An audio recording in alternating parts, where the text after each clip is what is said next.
Sound check. Isang mapagpalang umaga po sa bawat isa sa atin at papuri sa pangalan ng Panginoon at salamat sa Diyos sa panibagong buhay at kalakasan na kanyang patuloy na sinusustentuhan.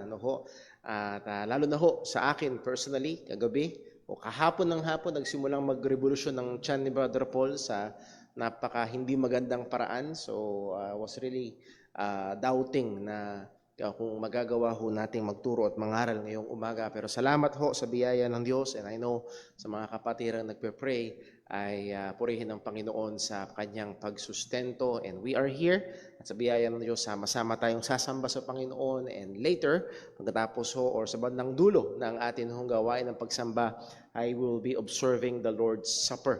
So ayan ho ay marapat na magpa-excite ho sa atin at nawa tulungan tayo ng Panginoon na ang mga katotohanan ng Diyos ay lalong bumaon sa ating mga puso't isipan, at ito ang magbigay sa atin ng push anuman ho ang atin hong kalagayan.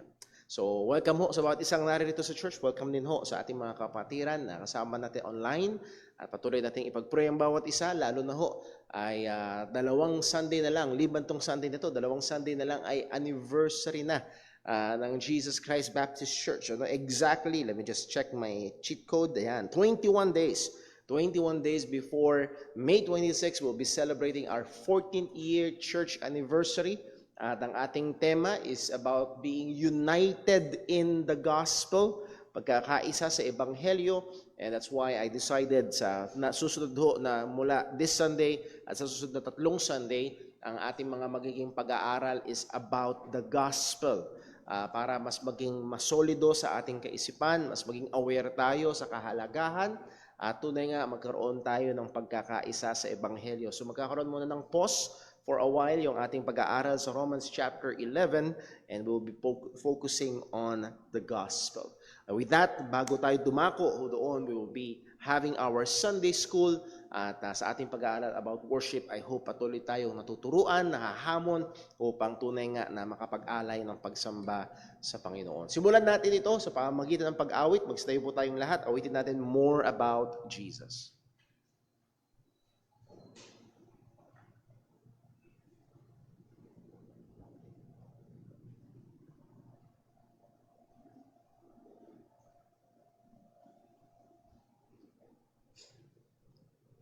Tayo po yung mawit sa Panginoon. Awitin po natin More About Jesus.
Magsiupo na po lahat.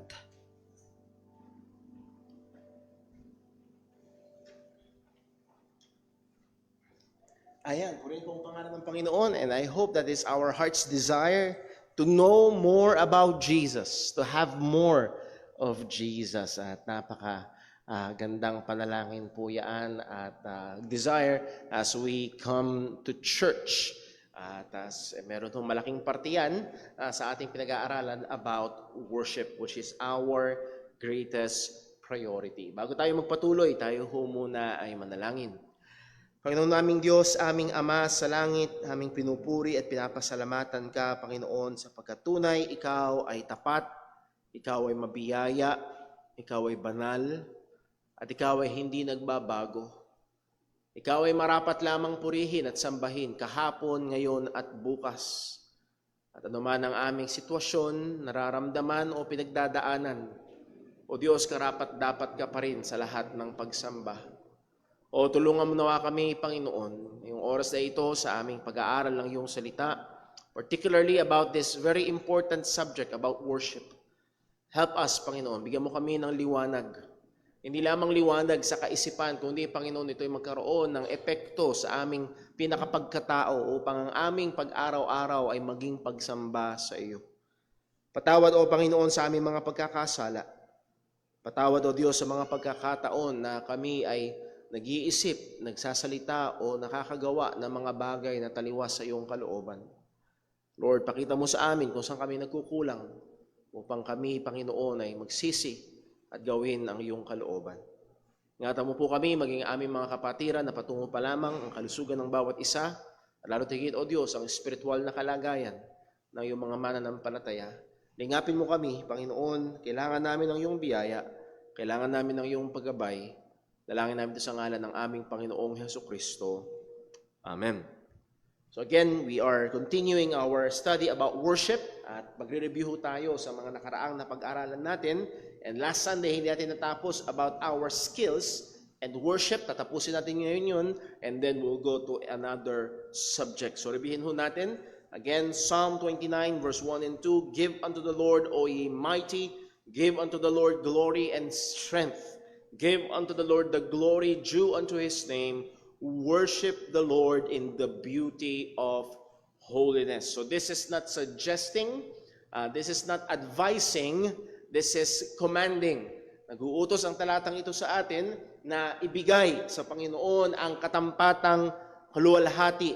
Ibigay sa Panginoon ang katampatang pagsamba. At ito ay isang bagay na marapat nating gawin. So napag-aralan natin, Jesus Christ and our worship. And here is a very important truth. No worship is acceptable to God apart from the mediation of Jesus Christ. Walang anumang pagsamba na katanggap-tanggap sa Ama liban sa pamamagitan o sa kaparaanan ng pamamagitan ng ating Panginoong Hesukristo. If you remember Romans chapter 8 verse 7, so they that are in the flesh cannot please God. Yung mga for the carnal mind is enmity against God, for the subject to the law of God indeed can be. And verse 8, so they that are in the flesh, that is the unbelievers, cannot please God. Anumang ang gawin nilang programa, anumang aktibidad ng quote-unquote worship ang kanilang gawin, if they are in the flesh, means wala sa kanila ang banal na spirito ng Panginoon, they cannot please God. Hindi ito katanggap na pagsamba sa Panginoon. 1 Peter 2:5, You also as lively stones are built up a spiritual house, an holy priesthood, to offer up spiritual sacrifices acceptable to God by Jesus Christ. So again, we come here sa church ay hindi lang ito tungkol sa bigat ng ating damdamin, hindi lang ito sa kwestiyon ng ating sinseridad, mahalaga ang mga bagay na yon, pero ang ating pagsamba sa Panginoon ay sa pamagitan ng ating Panginoong Hesukristo. So muli, anumang ayos ng programa o hindi kaayusan ng programa, ang kaparaanan upang ito'y katanggap-tanggap sa Diyos ay sa pamamagitan ng ating Panginoong Jesus. Pinag-aralan natin, theology and doctrine. Theology and doctrine in our worship. Actually, pag binalikan natin ito, doctrine na agad yun. Theology agad yun. Ang katanggap-tanggap lang na pagsamba ay sa pamamagitan ni Kristo Jesus. John 4 verse 24, God is spirit, and they that worship Him must worship Him in spirit and in truth. Hindi tayo malaya na gumawa o sumamba sa kaparaanan na ating gusto. Anong punto? Theology and doctrine is in worship is essential. Mahalaga. Mahalaga sa pagsamba ang theology. Mahalaga sa pagsamba ang doktrina, ang katotohanan. If you remember, yung illustration natin 2 Sundays ago, halimbawa, biglang may lumapit sa akin, Brother Paul, pambira, ang galing ni Timothy magaling ba si Timothy? Ang galing niya mag-install ng CCTV, ang galing niya mag-repair ng computer. Parang iba yatang Timothy yun Anumang papuri niya kay quote-unquote Timothy, walang dating. Bakit? Kasi hindi yun yung Timothy na anak ko. Nakuha ba natin? In the same way, ganun din, anumang quote-unquote papuri ng mga tao sa Panginoon o sa Panginoong Jesucristo, kung hindi tama ang kanilang pananampalataya patungkol kay Jesus, ito ay may epekto sa pagsamba.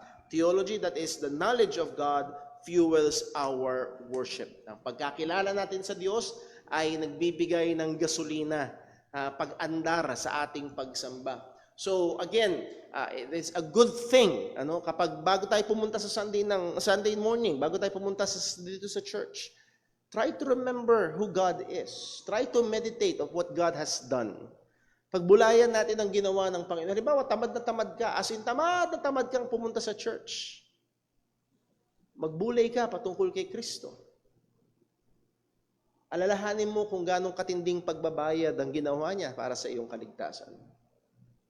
Alalahanin mo yung mga katotohanan kaya kanila lang ng Diyos ay para sumamba sa Kanya.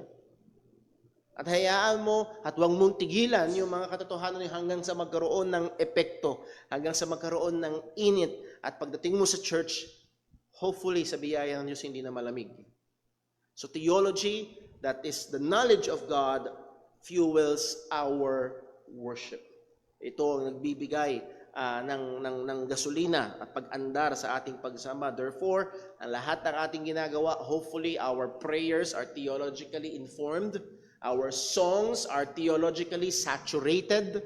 Hindi more on emotions but more on truth. At yung truth ang e-epekto sa ating emosyon. Malaking pagkakaiba ho yun. Psalm 29 verse 2, give unto the Lord the glory due to His name. As we have read kanina, yung nararapat sa Kanya. At kung ang Diyos ay maliit, maliit lang din ang kaluwalhati ang nararapat. Kung ang Diyos natin ay malaki ang kaluwalhati ang nararapat na ibigay sa Kanya.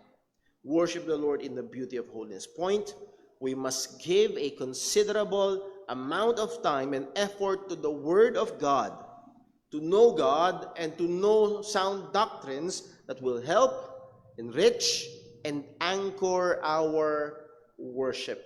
Kailangan natin magbigay ng panahon corporately and individually sa pag-aaral ng salita ho ng Panginoon. Bakit? Ito ang tutulong sa ating pagsamba. Ito ang magbibigay yaman ng lalim sa ating pagsamba.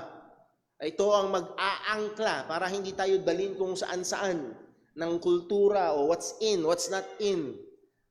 Hindi tayo tangay-tangay ng hangin ng kultura, kundi tayo nakaangkla sa salita ng Panginoon pagdating sa ating pagsamba. And then last Sunday, sinimulan natin ang pag-aaral dito, our skills and our worship. Our skills and our worship, particularly pertaining to our corporate worship, sa ating sama-samang pagsamba. And here's a note, all corporate worship service or services utilizes the skills and abilities of the members of the church.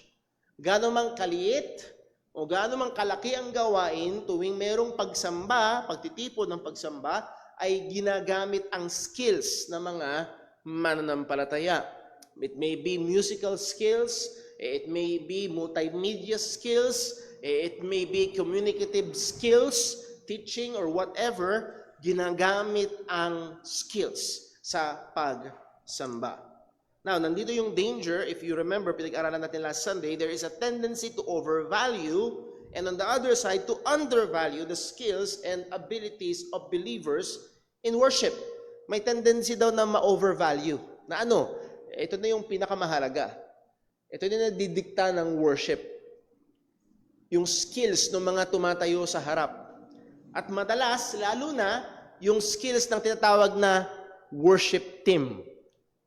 Yung skills nung bumibirit sa unahan. Yung skills ng nag-guitar play. Yung skills ng drummer. Dun sa iba, yung skills ng dancer. Meron tayong kapatiran dito. Dati, sabi niya, ang ministry ko sa church, dancing. At nung na-realize niya na nagpa-practice siya, gusto niyang ayusin para ma-impress yung mga tao na ang kanyang intensyon ay para makita ng mga tao na mahusay siya, tumigil siya. Kasi na-realize na hindi yun pagsamba. Hindi na yung pagsamba. So muli, may tendency ma-overvalue ang skills. I can still remember ang isang malaking church na kung saan yung kanilang pastor ay laging sunshine. Yung pag dumating lagi yung basta laging maliwanag, laging masaya, laging upbeat. Pero dumating yung Sunday na wala yung pastor, nasa ibang lugar. Parang may burol sa loob ng church. Nakadepende na sa mga tao, sa kakayahan nila, sa personalidad nila ang pagsamba ng kongregasyon. So again, let us be careful on that. And at the other end, we must also be careful to undervalue yung skills. Mamaya bibigay tayo ng example. Yung iba naman ang akala yata mas dull, alam niyo yung salitang dull, D-U-L-L, mas ano bang Tagalog ng dull? Mas walang buhay, mas spiritual. Para bang mga kapatid, okay lang kahit sintonado ang gitara, basta tama ang puso. Hindi ba mas magandang kung tama ang tono ng gitara at ang puso? Kahit wala sa tono, basta umaawit sa Panginoon, well, maganda rin na nasa tono, na umaawit sa Panginoon. Now, I'm not saying na, Brother Paul, wala ako sa tono, hindi na lang ako. I'm not saying that. But what I'm saying is, pag pinakinggan natin yung mga lengguwahe sa loob ng church, ay minsan meron namang undervaluing. Hindi binibigyan ng katampatang halaga. Now, maganda kung tingnan natin kung anong sinasabi ng salita ng Diyos. While God can work in and through us despite our shortcomings, lack of preparation, lapses, and even sins, hindi ito excuse, He commends skills and uses them for His glory. Yes, pwedeng gumawa ang Diyos sa atin kahit na nandun yung ating pagkukulang. Hindi ka nakapag-practice. Nagpuyat ka ng Sabado, natulog ka na ng Linggo na ng madaling araw, kaya pumiyok ka ngayon sa pagkanta. At kung ano-ano pa, kakulangan ng preparasyon, or talagang nagkamali lang talaga. Now, yes, pwedeng gumawa ang Diyos even through those mga sitwasyon, pero He commends skills and uses them for His glory.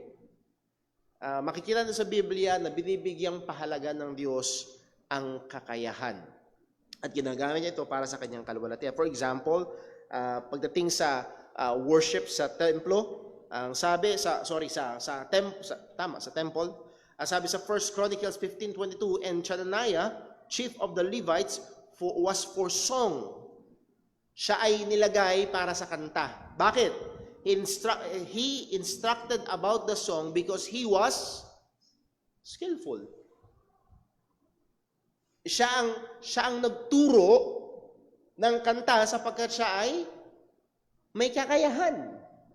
Nako niyo, si Brother Paul, nung mga early years ng I believe 2016, 2017, nag-handle ako ng choir dito sa JCBC, pero wala akong kakayahan sa pagtugtog.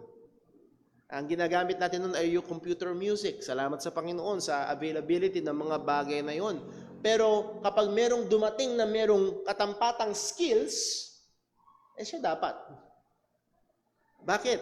Now, hindi lang skills, ano? Huwag yung sanang pagkamalian, pupuntahan natin yan mamaya. Hindi lang skills, pero isa sa mga ikukonsidera. Isa sa ikukonsidera ay ang kakayahan. Psalm 33 verse 3, sing unto the Lord a new song. Anong sabi diyan? Play skillfully with a loud noise. Now, hindi yan proof text para sa rock concert sa loob ng church. Loud noise daw, Brother Paul. I don't think. Pag binasa nyo yung verse 2, may mga musical instruments na binanggit ho doon at hindi yun rakrakan. Okay? But ang gusto ko i-highlight ho dyan ay yung sinabi na salit, play skillfully. Gawin mo yung ng may kahusayan. So may I encourage the church, ano man ang ministry, ano man ang ating ginagawa, kasama o bahagi ng ating sama-samang pagsamba, do it skillfully. Try to improve. At bibigyan natin ng panahon yan maya-maya. Psalm 78 verse 72. So he fed them, si David, he fed them according to the integrity of his heart and guided them by the skillfulness of his hands. Ito ay patungkol sa administrative work ni David bilang hari. Siya ay naggabay sa kanila with the skillfulness of his hands. Andun yung kahusayan. Andun yung abilidad. Andun yung skills.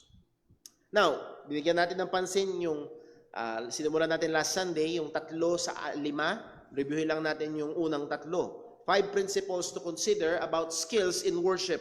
1, skill or skills is a grace from God and it must be for His glory. Ano mang kakayahan na meron tayo, ay galing ito sa Panginoon. Lahat tayo ay may kakayahan, walang kakayahan. At lahat ng kakayahan natin ay galing sa Diyos. At dapat gamitin para sa Panginoon. 1 Corinthians 4:7, for whom maketh thee to differ from another? Lahat tayo magkakaiba, yes? Iba ang gifting ni Brother Paul kay Brother Daryl. Iba ang gifting ni Brother Daryl kay Brother Patrick. Iba ang gifting ni Brother Patrick at kay Brother Tristan. Maging yung skills natin, magkakaiba. Sinong gumawa sa atin para magkakaiba tayo? Ang Diyos. Anong meron ka na hindi mo tinanggap? What hast thou that thou didst not receive? Ang answer dyan, wala. Lahat ng meron tayo ay tinanggap lang natin. Your knowledge, even your industriousness, yung sa brother ko, talagang pinagsipagan ko to. Naalala ko, may binabasa akong book. Meron daw ng tanong sa pastor, bakit ang Diyos maluluwalhati? Ako ang naghirap. sabi daw nung isang member niya, bakit ang Diyos ang maluluwalhati? Ako ang naghirap. Again, even our efforts, even our abilities, the very breath na meron tayo, kaya ka nakakapagpursigi. Sino nagsusustain? Kung ano lang iba, kung hindi ang Panginoon. Na, kung ito'y tinanggap mo, bakit ka nagmamalaki na para bang ito'y hindi galing parang ito'y original sa'yo, parang ito'y hindi mo tinanggap. Ang punto, walang puwang ang pagyayabang. Walang puwang ang pagyayabang. So ito'y dapat magamit para sa kaluwalhatian ng Diyos. Ito'y galing sa Panginoon. Number 2, skill or skills must be cultivated. Ibig sabihin, kailangan itong mapalago. Parang halaman, kinukultivate. Dinidiligan, nilalagyan ng pataba para humusay, ng humusay, ng humusay, ng humusay. Ang sabi ni Pablo kay Timothy, wherefore I put thee in remembrance that thou what? Stir up, fan into flame. Nung outing natin, nung Wednesday, medyo basa yata yung uling. Nagsalit-salitan yung mga kalalakihan. Maya sumuko na sila. Kumuha na sila ng electric fan. Ayun, nagliyab. Bakit? Anong ibig sabihin? Fan into flame para lalong uminit. Para mas lalong magbaga. Stir up the gift of God that is in thee, which is in thee by the putting on of my hands. Ano mang kaloob ng Diyos, through the Holy Spirit, ikaw naligtas, at maging ang mga abilidad or skills na ibinigay sa atin ng Panginoon, it must be fanned into flames for the glory of God. So isang magandang tanong, anong skills ang meron ka? And then, ini-improve mo ba ito? At ang pinakamaganda, paano mo ito ginagamit para sa kaluwalhatian ng Diyos. Napakadaming kaparaanan. Maniwala ho kayo mga kapatid. Pag talagang tingnan nyo, napakaraming kaparaanan upang ang mga kakayahan, not just of the elders in the church, but also the young people in the church. Lalo na ngayon, napakarami yung resources. Kamakailan, magka-chat kami ni Brother Daryl. May napanood akong YouTube documentary about AI na nakakalikha ng tugtugin. Hindi ba natin pwede gamitin ito? Na para maka-produce ng mga kanta. For example, yung mula sa Book of Psalms. Mga kanta na hindi natin, again, Psalms are songs na pwede nating ilagay at pwede nating gamitin. Again, pwede at magandang kaparaanan yun na pwede yung pag-invisan ng panahon at para ma-cultivate nyo yun, mga young people. So muli, it should be cultivated. Number 3, dito tayo natapos last Sunday. Skills or skill does not make worship more acceptable to God. Napakahalaga niyan. Hindi yung pagiging nasa tono, hindi rin yung matinding kahusayan ang nagpapaging karapat-dapat ng ating pagsamba sa Diyos. Nakuha niyo ho? Ginagamit ng Diyos ang skills. Binibigyang halaga ng Diyos ang skills. Pero hindi skills ang determining factor ng katanggap-tanggap na pagsamba sa Panginoon. Okay? Again, abundance or lack of abilities does not determine the acceptability of our worship. May tendency kasi na may church na nagpapakahusay sa music. Ganyan naman sila. Nagpapakahusay lang sila sa music. Pero ganyan naman sila. Well, again, it's not either or. Nagandang magpakahusay. Tamang magpakahusay. Pero wag nating pababayaan yung kabilang bagay at yung katotohanan. Wag nating makakalimutan na hindi yung kahusayan natin ang magpapaging katanggap-tanggap sa Diyos sa ating pagsamba. It is only made acceptable through Christ. Even halimbawa, isang araw, biglang naging guest natin. Halimbawa lang naman, for some reason, ang unang pumasok sa isip ko ay si Gary V. Naging guest natin si Gary V. Tapos tumayo siya dito. Give me, Lord. Give me, lead me, Lord pala. Lead me, Lord. Mali pa yung lyrics ko. Ano mang husay, hindi ka tanggap-tanggap kung hindi sa pamamagitan ni Kristo Jesus. Your skills will not do. Hindi yung, napakahusay ng skills na ginamit ko, katanggap-tanggap. No. Mahalaga yung skills. Pero hindi ito nagpapaging katanggap-tanggap sa Panginoon sa ating pagsamba. Sabi ni Bob Coughlin, I believe ang totoong pangalan niya ay Robert Coughlin, while God values skill, He doesn't accept our worship on the basis of it. I still need the atoning work of the Savior to perfect my offering of worship. Kung di nagkakamali, si Bob Coughlin ay isa sa mga ministers ng Sovereign Grace Music. Pwede nyo isa-search sa YouTube. Makailan ay nag-concert sila. Meron tayong mga kapatiran na umattend dun sa concert na yun. At napakaganda, napakahusay. Pero nandito yung paalala niya, yes, na mayroong pag-value ang Panginoon sa skills, pero hindi doon yun ang basis ng pagiging katanggap-tanggap nito. Kailangan pa rin na ito ay dumaan, mahugasan, if we may understand that term, ng dugo ng ating Panginoong Hesukristo. Ito ay dapat dumaan sa ating Panginoong Jesus. That's why we come to God, we worship God through our Lord Jesus Christ. Number 4, so dito tayo natapos last Sunday, dito tayo, bagong point natin. Number 4, skill or skills should be open for evaluation of others. Aray ko. Skill should be open for evaluation of others. Ito'y ginagawa minsan sa mga kumpanya. Yes, ina-evaluate yung skills ng mga employees. Kamusta ba yung kanilang performance? Nag-i-improve ba? O bumabagsak ba? Humuhusay ba? O o lalong nagsasuffer yung quality. Ang sabi ng Romans chapter 12 verse 3, napakaganda ng sinabi, "For I say, through the grace given unto me, to every man that is among you," lahat ng Kristiyano, "not to think of himself more highly than he ought to think." Translation, huwag masyadong mataas ang tingin sa sarili. Huwag masyadong cute, huwag masyadong mahusay ang tingin sa sarili. Not to think of himself more highly than he ought to think. But to think, what? Soberly. Madalas, yung mga nasa droga at lasing, kung ano-anong ginagawa, yung iba tumatalon sa building. Bakit? Akala nila sa Superman sila. Wala silang sober-mindedness. Hindi tama. At minsan, may mga churches na may mga members na akala nila sila si Martin Rivera. Akala nila.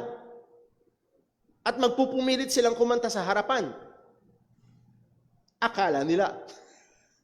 Nakuha ko natin, huwag masyadong mataas ang tingin sa sarili, kundi dapat daw ay ating tingnan ang ating mga sarili soberly. May tamang kaisipan. Huwag naman masyadong undervaluing. Ako'y bulati lamang, ako'y walang kayang gawin, o hindi ako karapat-dapat. Well, that is all true. Pero wala bang ginawa si Jesus para tayo ay magkaroon ng kakayahan na sumamba sa Panginoon? Nakuha ko ba natin? Yung iba naman ay nagiging excuse na lamang yun. According as God hath dealt to every man the measure of faith.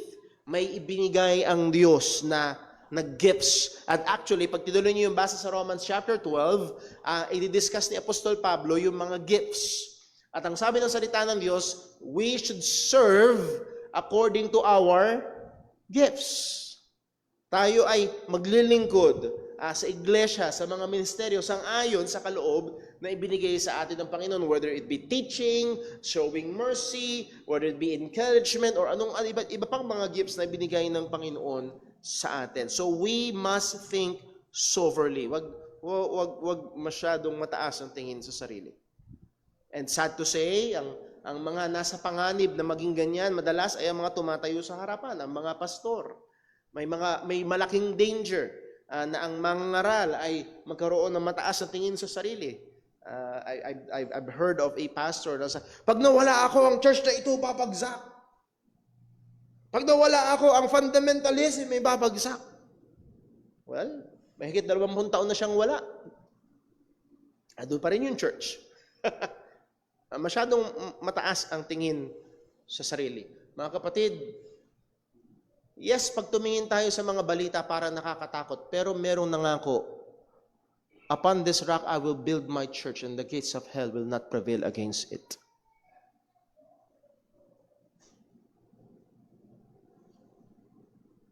Malinaw ang pangako ng ating Panginoon. Now, hindi naman tayo, may pangako na pala si Lord, hands off na ako. No! Sana, hindi tayo dumulas sa ganun.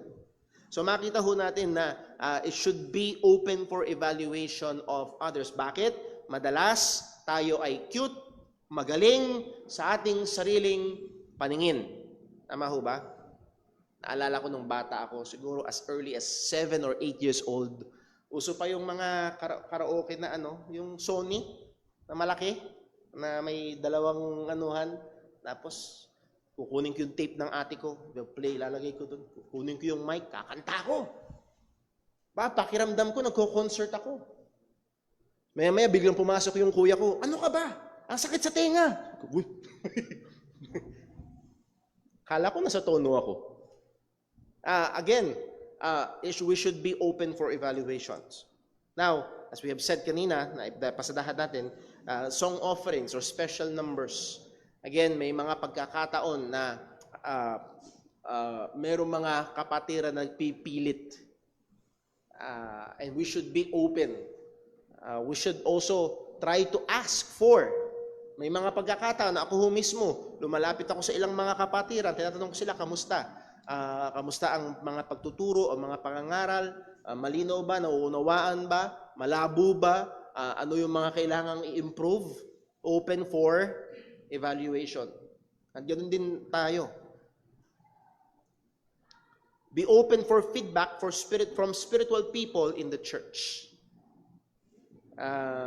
Maging bukas ka sa feedback. Kapatid, ito yung ministry ko sa church. Nakasama kita na ilang panahon. Anong tingin mo? Honestly, anong tingin mo? Saan ako may kulang? Ano yung mga magandang gawin? Dapat i-improve? Ano yung mga parang baka dapat baguhin? Meron ba? Sincerity is of great importance, but it is not the only area to be considered. Mga kapatid, huwag niyo nalang bigyang pansin yung tono, yung mensahe ng kanta ang pakinggan natin. Sabi ng isang teacher namin, i-xerox mo na lang, then bigay mo sa amin. Bakit ka pa kakanta? Kung hindi pala namin dapat pakinggan yung tono. Nakuha natin? So muli, hindi natin, now, kung wala talaga sa tono, baka hindi siya dun dapat mag-minister. Nakuha niyo? Baka hindi siya dapat dun mag-minister. So again, mag-minister tayo kung depende sa kakayahan at sa gifting na binigay ng Panginoon, kahit sincero pa tayo. Yes, mahalaga ang pagiging sincere. Actually, ano man ang gawin natin, kung hindi tayo sincere, kung wala ang pag-ibig, sabi ng salita ng Diyos, walang pakinabang. Pero hindi sincerity lang ang area na dapat i-consider, maging yung area din ng skills. Number 5, being skillful is not the end in itself. Ang goal ay hindi maging skillful. Our goal is higher than that. Yes, we aim to be skillful to glorify God. One can overvalue the importance of skills and make an idol out of it. Maaaring sa church at maaaring, again, baka malagay isang araw kayo ay mapunta sa isang church na may worship team at mabigyan kayo ng opportunity na mag-serve sa ganun. Pero ang punto ay maaaring ma-overvalue yung importance ng skills. Ang mahalaga na lang ay skills. Hindi ko tuloy makalimutan yung nabanggit ko na minsan sa church, na imbitahan ako dyan somewhere sa dulong bayan na mangaral sa isang youth gathering at meron silang tagatugtog. I believe bass guitar yung gamit ng bata. May skills. Pero pagtingin ko doon sa t-shirt niya, nakalagay sa likod ay FCK, the only missing is you. Mas bungo. May problema. Merong na-overlook. Maaring may skills siya, kaya siya nilagay doon, pero hindi yun lamang. Pwedeng ma-overvalue ang importance ng skills at magina itong Diyos-Diyosan. Merong mga, sabi ni Bob Coughlin, may mga churches na kung mag-practice yung worship team nila, magpa-practice ng Tuesday, magpa-practice ng Thursday, magpa-practice ng Saturday, Sunday morning, practice ulit na. Walang masama sa practice, pero yung iba, nagiging Diyos-Diyosan na yung skills. They just practice to be skillful. Hanggang doon na lang. Often seen in concern for outward preparation, but paying little to no attention to inward preparations.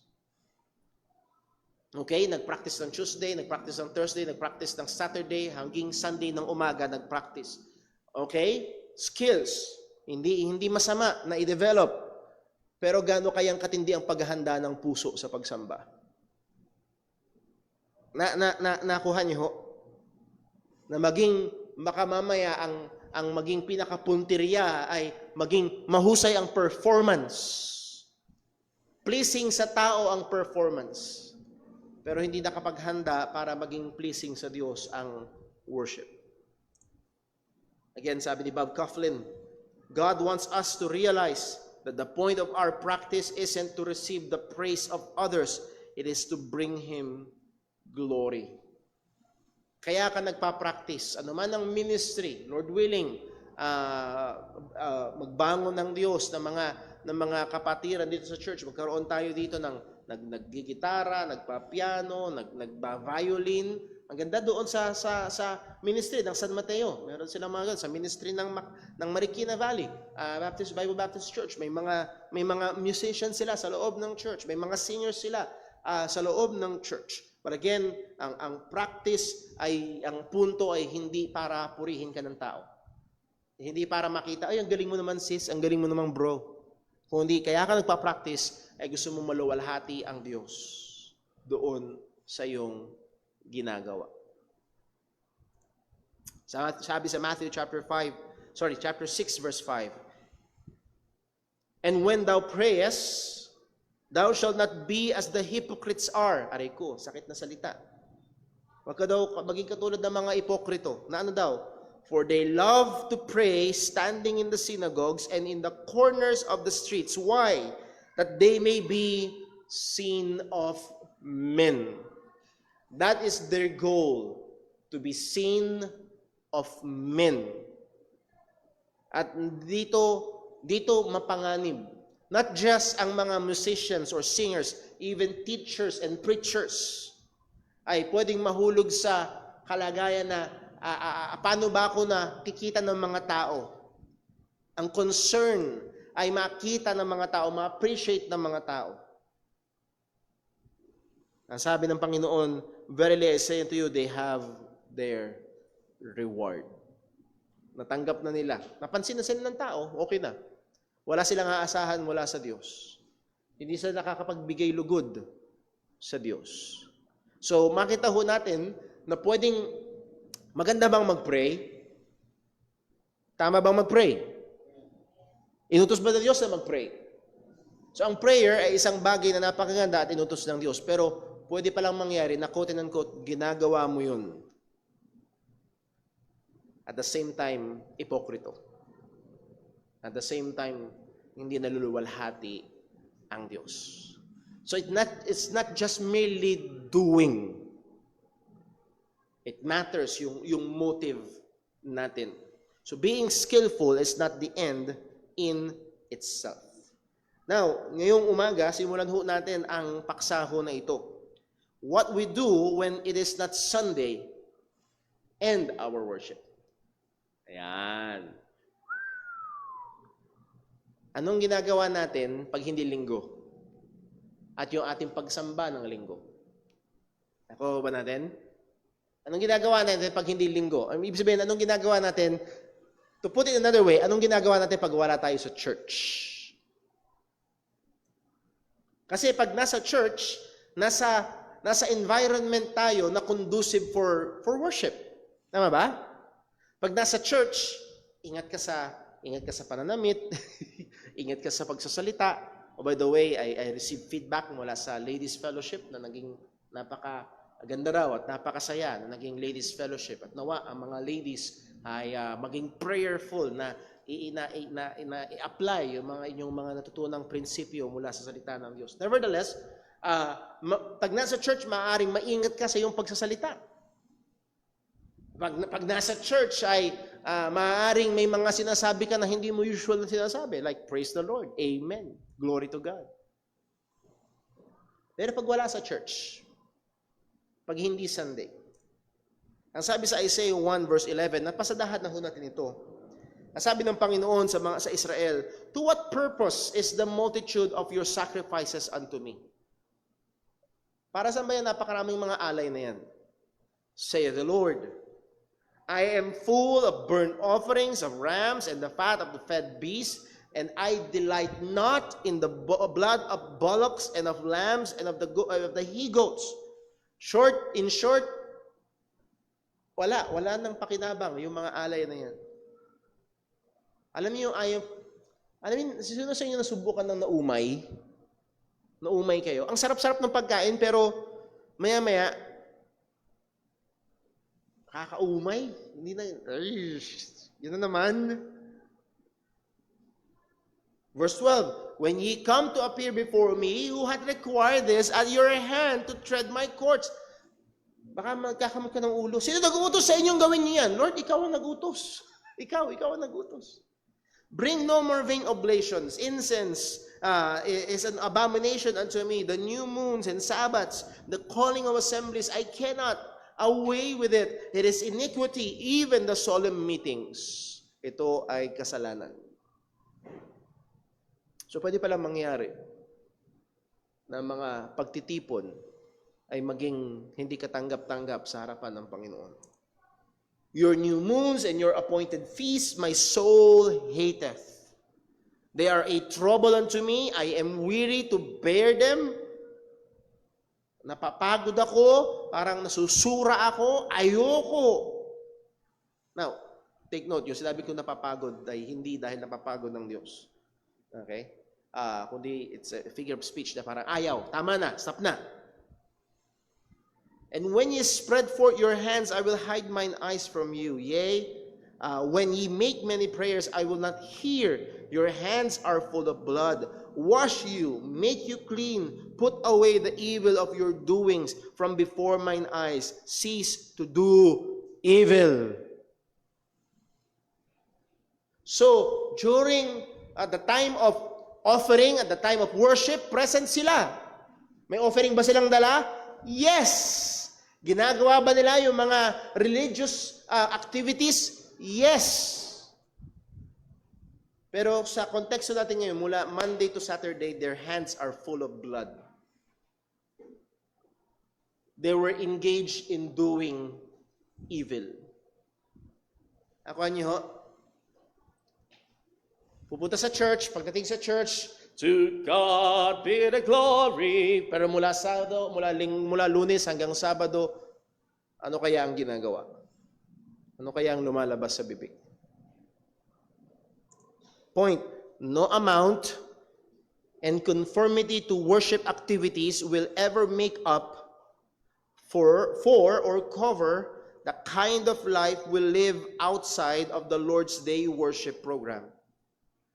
Walang, kahit sa Lord's Day, atidan mo lahat ng services, kahit talagang ikaw pa ang the best na mga awit, ikaw pa ang the biggest nagbibigay ng offering, talaga naman pagdating ng Sunday, mukhang so spiritual, so napaka-active sa lahat ng ministry na masusumpungan ka.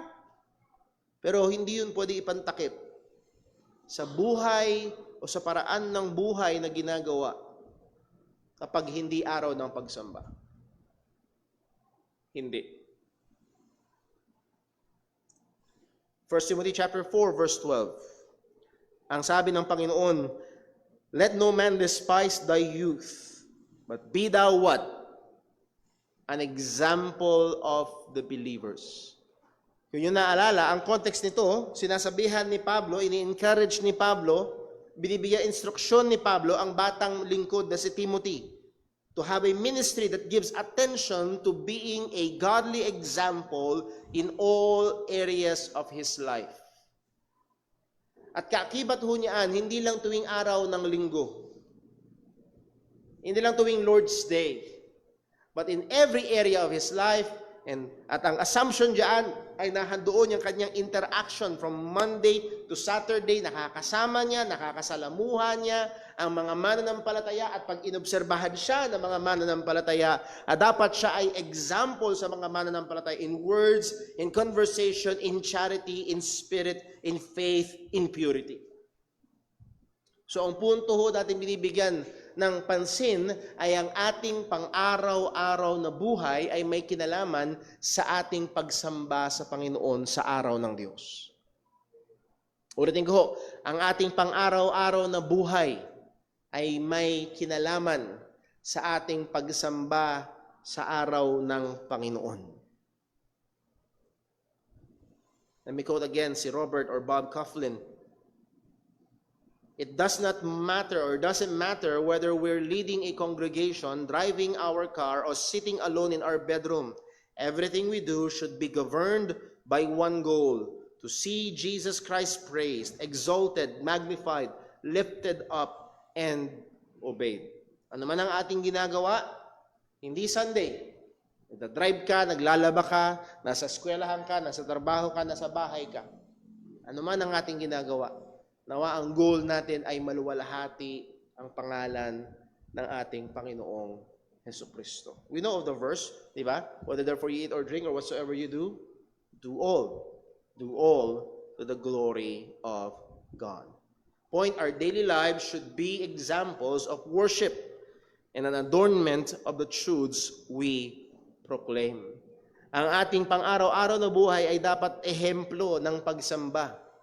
Ehemplo, nakikita, kaya ganyan yan. Kaya siya ganyan sa school kasi siya'y mananambahan ng Panginoon. Kaya siya ganyan sa trabaho kasi siya'y mananampalataya ni Kristo. Hindi sana mangyaring, bakit siya ganyan sa school? Kala ko ba Kristiyano yan? Sana hindi, bakit yan ganyan makitungo? Bakit ganyan makipag-transaction yan? Kala ko ba Christian yan? Hindi dapat sana, saan man, anuman ang ating ginagawa, from Monday to Saturday, wala tayo sa loob ng church. It is an extension of our worship. And our life should be an adornment of the truths we proclaim. Dapat ito'y palamuti. Pag may palamuti, mas kaaya-aya sa paningin. Sabi ni Pablo, 1 Corinthians 31, again, whether therefore you eat or drink or whatsoever you do all to the glory of God. Then ang sabi ni Pablo sa mga servants, sinulatan, may pinaalalahanan ni Pablo si Titus at dapat i-exhort ni Titus ang mga Kristiyanong alipin. Okay? Exhort servants, at ang implication dito, Christian servants, to be obedient unto their own masters and to please them well in all things. Bigyan lugod mo. Translation sa panahon natin ngayon. Bigyan lugod mo yung boss. Again, not in compromising ang mga katotohanan ng Panginoon, pero meron siyang iniatang na gawain sa iyo, gawin mo ng may kahusayan. Gawin mo ng may kasipagan. Not answering again, not purloining, but showing all good fidelity. Bakit daw? That they may what? Adorn the doctrine of God our Savior in all things. Mabigyan mo ng palamuti. Maging kaaya-aya ang katotohanan ng Panginoon in all things. Sa pagdadrive natin, sa pagsasalita natin, sa pakikitungo natin sa ating kapwa, sa ating asawa, sa ating mga anak throughout the week. Our lives should be, our activity should be an adornment. Mas nagiging maganda ang ebanghelyo ni Kristo sa mata ng mga tao sa pamamagitan ng ating mga buhay. People are watching. This is just true.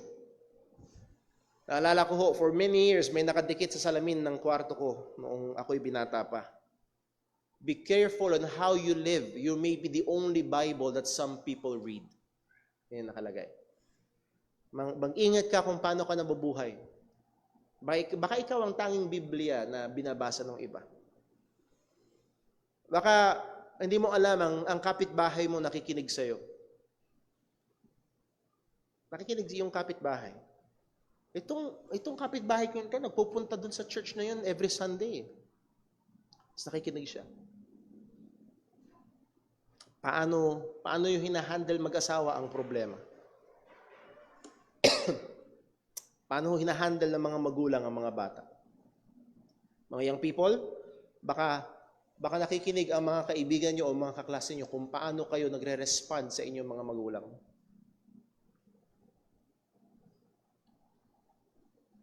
Nakatingin ang ating asawa, nakatingin ang ating mga anak, mga magulang na Kristiyano, ang ating mga anak ay nakatingin. Naalala niyo yung devotion natin nung outing? Nawa makita ng ating mga anak na mahalaga ang Diyos sa paraan ng ating pamumuhay. Ang ating mga kamag-anak ay nakatingin. Ang ating mga kapitbahay ay nakatingin. Ang ating mga katrabaho ay nakatingin. Ang ating mga kaklase ay nakatingin. Ang ating mga kaibigan, they are watching. Maaring hindi nila sinasabi. Pero nag-oobserba sila. Pinakikinggan nila. Lalo na kung Baka, hopefully, hindi ito yung dahilan kaya ang mga young people natin ay parang ayaw mag-engage sa pag-iimbita ng kanilang mga klase. Brother Paul, kasi baka marinig nila sa church, to God be the glory. Pero pagdating sa school, ay, yung bibig ko. Ang sabi ng Panginoon sa James, naalala niyo, if not chapter 2, chapter 3, patungkol sa dila. Sabi sa chapter 3, hindi dapat lumalabas sa isang balon ang matamis at mapait na tubig. It ought not to be so. So muli, people are watching. Exemplary godly living is often assumed or ignored, and gifts and talents are overvalued and highlighted. Ito yung mahirap. Madalas nawawalang bahala o naisasantabi ang pagiging makadiyos na buhay o ang buhay na pagiging makadiyos. Ito ay ina-assume, well, tumutugtog siya sa church, dapat, okay na Kristiyano yan. Ay, well, nangangaral siya, nagtuturo siya, okay yan, ina-assume agad. Or ini-ignore. Hayaan mo na, talented naman eh. Hayaan mo na, mahusay naman siya. Kasi pag pinansin natin yan, baka magtampo yan, baka hindi pa tumugtog yan sa church. Sige ka.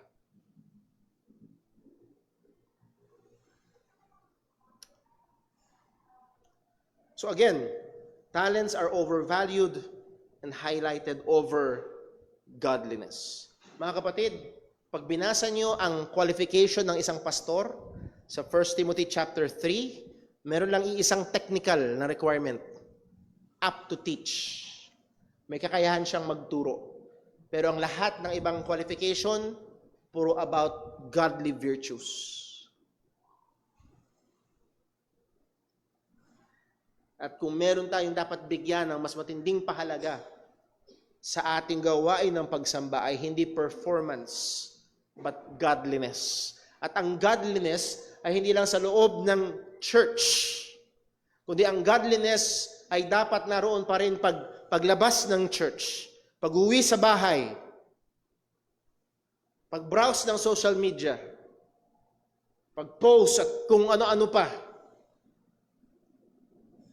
Huwag naman sana mangyari. Bagamat, salamat sa Diyos na talakay sa Ladies Fellowship ang modest apparel. I believe, tama ba? Pag-usapan ng pananamit. Sadly, I've seen some Christian ladies, pagdating sa church, abot hanggang sahig yung suot. Pagdating sa Facebook, may suot ba? Huwag nawang mangyari. I'm not saying na magbihis kayo ng kumot na gayahin natin, may mga tawag din, mga nakatuklob na mata lang ang kita. That's not the point. Ugliness is not godliness. Okay? Hindi yung pagiging pangit ay makadiyos, no. Pero ang number one concern is not outward beauty, but godliness. So, next, reminder, we should not only be basing on Sunday performances whom we will let stand in front to minister. Hindi lang basta mahusay. Hindi lang basta may kakayahan. I can distinctly remember, naalala ko noon dun sa ministry namin doon sa Pampanga. Again, salamat sa Diyos ay patuloy na lumalago mula noon. Pero naalala ko noon, merong young people, bago lang siya sa church. Pero nalaman namin, may kakayahan siyang maggitara. So, bago lang siya sa church, may kakaya siya maggitara, pinag-gitara namin. Isang service. Hindi hindi naman worship service, hindi naman kasalukuyang yung gawain, kundi medyo nagpa-practice sila bago yung service. Pero pinapakita niya yung husay niya, nilagay yung gitara sa likod. Tsaka siya tumugtog.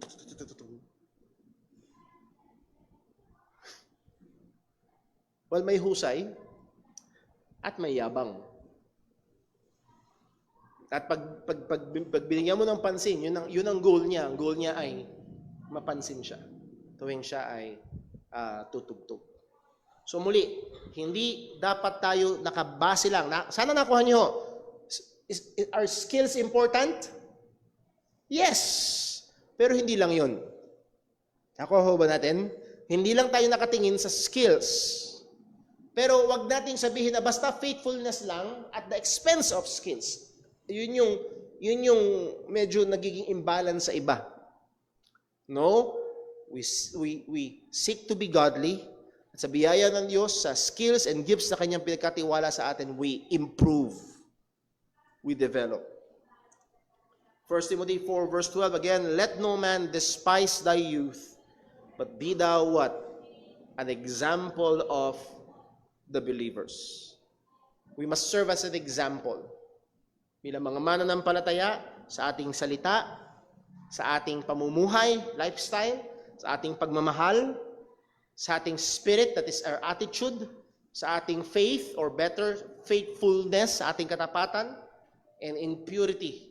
And it's more on moral purity. We should serve as an example, not just in our worship services, but in our daily lives. So what we do when it is not Sunday is important in our worship. We need to be examples in many different areas of our lives bilang mga mananampalataya. Next Sunday, bibigyan natin ng mabilis na pagpansin yung lahat ng area na yun. Words, conversation, charity, spirit, faith, purity. Kung paano tayo maganda at pwede maging example sa iba't ibang area na yan. Meron ho bang may tanong? Question?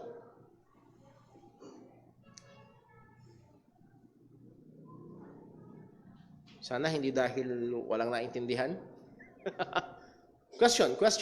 Any or maaring addition, gusto nyong may thought na na-trigger sa inyo na magandang mapaalalahanan? Ayan, si Burgess na. Good morning, Brother Paul. Kanina po, naka-fellowship ko yung tito ko na supposedly bagong Kristiyano. And sang-ayon naman sa pagpapahayag niya, nananampalataya sa Ebanghelyo. Ngayon, assuming na tunay siyang Kristiyano, may statement siyang sinabi sa akin na dahil parte ng pag-reach out niya sa family namin na yung pakikihalubilo ba, pakikisama. And kagabi kasi nagsusugal sila, bingo, ganun, bingo. Sumasama siya doon? Yes. Hindi ko alam kung ano i-respond ko sa kanya. Ano po ba yung masasabi natin doon kung sa ganung bagay? Thank you very much. A very good question. Habang tinatanong mo yun, Brother Jasnel, ang bumabalik sa isip ko ay yung quotation na nabasa ko sa social media. At madalas ginagamit nila example ay si Jesus. Si Jesus ay kumain kasama ng mga makasalanan. Okay? Pero totoong sinabi niya sa mga ngaral, siya ay kumain kasama ng mga makasalanan. That is the prostitutes and the tax collectors, yung pinakatalagang masasama at maduduming mga tao sa mata ng lipunan. Okay? Hindi para makijoin sa masamang gawain, kundi para tawagin sila sa pagsisisi. There is that big difference. Kung siya ay nagke-claim na para ma-reach out sila pero nakikijoin siya sa masamang gawain, ay malaking question yun. At lalo na sa konteksto natin bilang mga Pilipino. Halimbawa, isang araw, makita nyo na merong umpukan ng mga kalalakihan at merong mesa at merong tanduay sa gitna at mga baso. Hindi nyo nakita si Brother Paul tumagay pero nakaupo doon si Brother Paul. Anong iisipin nyo? Ha? Napaka-dirty minded nyo naman, hindi nyo nakitang uminom ako. Ang punto ho natin ay sa kultura natin ay may panganib. At higit sa malamang, marami sa inyo ang matitisod.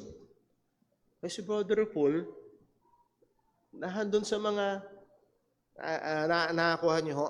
So, kailangan nating maging napaka-ingat sa bagay ho na yun. Now, there may be different occasions. Let's say birthday, let's say Maaaring gamitin mo yung sariling okasyon sa pamilya nyo, birthday mo, birthday ng misis mo, birthday ng mga anak mo. Gamitin mo yung okasyon para anyayahan sila at within that talagang maging honest ka, magkakaroon ng Bible study. Punta kayo 3:00, may program, magkakaroon ng konting Bible study, and then magsasalo-salo tayo. Again, pwedeng gumamit ng mga ganong kaparaan. So let's just be very, very careful na hindi si Jesus ay nakisama sa mga makasalanan, hindi siya gumawa ng kasalanan, kundi para tawagin sila sa pagsisisi. Thank you very much. A very good question. Meron pa ho ba? This is church.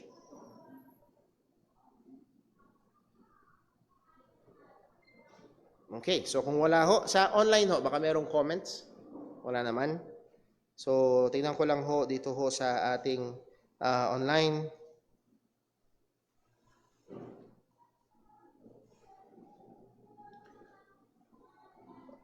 Sa question ho, dito tayo sa question. Kung nagpapasakop sa Malakay 3:10 pero hindi naman sinusunod ng talagang ayon sa Bible, okay lang ba yun? Ano dapat gawin ng tunay na Christian na dumadalo doon?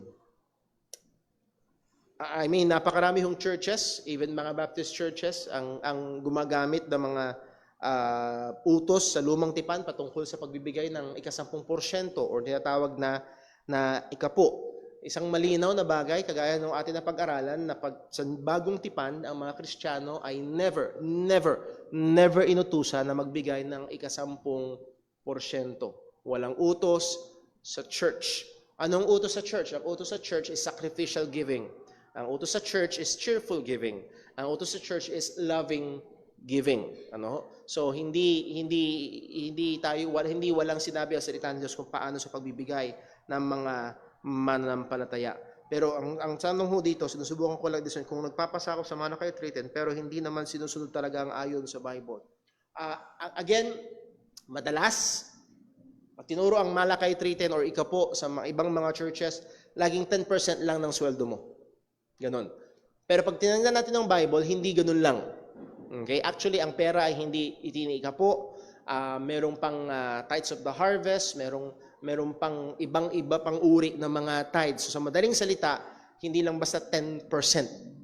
Okay? So, pag gusto nilang sundin, pag sinubukan nilang i-apply ang ikapo sa lumang tipan sa bagong tipan, hindi nila talaga nasusunod. Okay? So, again, ay napakamali na ito ay patupad sa church. Anong dapat gawin ng tunay na Kristiyano? Well, una, meekly, prayerfully, lovingly, try to develop a bridge, and then try to engage in a conversation.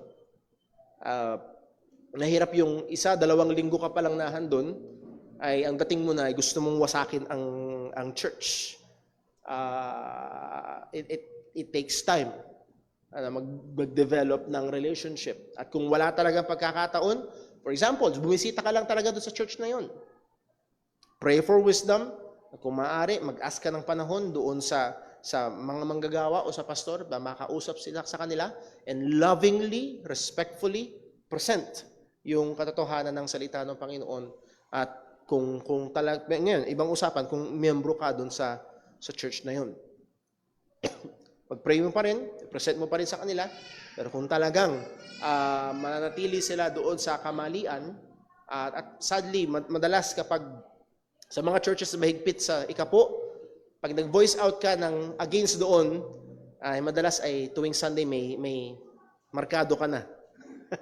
Target ka na ng bawat preaching, madalas, hindi ho lagi. So, maaaring isa yun sa kadahilanan na pwede at dapat ikonsidera ng isang tunay na mananampalataya na mag-pray sa Panginoon na makahanap siya ng ibang church na tapat sa salita ng Diyos sa aspeto na yon at sa mas maraming aspeto sa buhay ng iglesia. Meron pa ho ba? Ayun, si Brother. Good morning po, Brother Darrell po. Meron akong kakilala noon na isang matandang mananampalataya na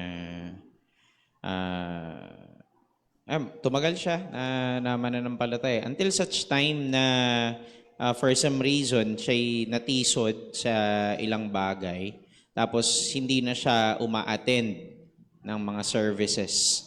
And of course, may mga kahit saang church. Apo. Okay. Sa ibang iglesia po ito. Yan. Until such time, di na siya uma-attend sa church. And may mga kapatiran na ini-encourage siya, of course. At ang eventually, nagiging dahilan niya na lang is, well, pwede ko namang sambahin ang Panginoon ng mag-isa. Pwede ko namang sambahin ng nasa bahay.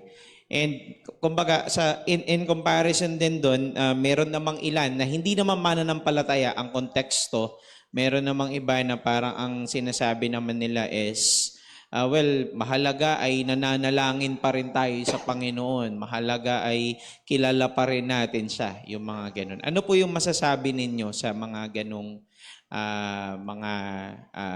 ilang mga bagay na katulad nun? Okay, thank you very much. And sad to say, marami po ang ganyan. Tigit sa malamang, if we've been speaking to people, dati naalala ko dyan sa banda dyan, nagpagupit ako. At nung sinusubukan kong sharean yung barbero, nagpakilala siyang Kristiyano. Tinanong ko saan sila nag-church. Sabi, matagal na silang hindi nag-church. Paano ho yun? Utos ng Panginoon. Sila na lang daw ng kanyang pamilya ay sumasamba doon sa kanilang tahanan. Now, ang masasabi ho natin dyan, yes, dapat mong sambahin ang Diyos mag-isa. Okay? Dapat. Yes, mahalaga na nanalangin. Okay? Pero hindi lang yun. Hindi lang yun. For example, punta tayo sa 10 Commandments. Honor your father and mother, mahalaga ba yun? Yes. Thou shalt not murder, mahalaga ba yun? Yes. Pero meron pang isang utos. Thou shalt not covet. Mahalaga din ba yun? Dapat din. Yes, may utos ang Diyos, maliwanag salita ng Diyos, meron tayong personal na pagsamba sa Panginoon. Tama yun. Dapat ay sinasamba natin ng Diyos, not as kagaya ng programa na meron tayo sa ating corporate worship, sa personal mong buhay, in your devotions, in your meditations, ano yung pagpuri at pagsamba mo sa Panginoon. Yes, dapat nanalangin ka sa bahay. Pero hindi lang yun. May utos din ng Panginoon na huwag nating pabayaan ng pagtitipon. Utos din yun ng Panginoon. So it's not either or. Hindi yung, well, ginagawa ko naman to, well, paano naman ito? Na as if, ang lengguwahe nila, as if, yun ay sapat ng rason para hindi sumunod sa Diyos. Alala ko, sabi ng barbero na kausap ko, kasi yung mga nasa church naman, mga ano naman yan, mga ipokrito naman yan. Well, welcome to the club. Mga makasalanan na pinatawad sa biyaya ng Panginoon. Now, maaaring one of these days, meron ho sa inyong matisod sa kapugian ni Brother Paul. Halimbawa lang, ngayon natisod na kayo. Maaaring meron sa inyo matisod kay Brother Paul. Yes? Ito ang malaking panganib. Kapag natisod ka, kanino man sa church at huminto ka sa pagsamba